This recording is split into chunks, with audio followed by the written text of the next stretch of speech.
hamma shimo va ro'zi Navro'z tabrik meguydi. Ram bilan sizni, Navro'z bilan sizni.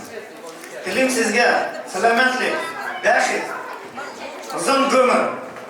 Bayramga yig'ilgan barcha birodarlar, hammalaringizni bugungi Navro'z ayyomi bilan chin qalbdan tabriklayman. O'zbek xalqi nomidan hammalaringni tabriklayman. Bizga barqaror sharaflar bayram kunimiz нас коллективным кинозаборниками. Assalomu alaykum. Navro'z bayramlariga baringizlarni qutlab, baringizlarga ham yaxshiliklarni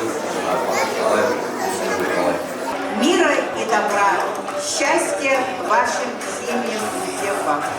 Поистине народным праздником.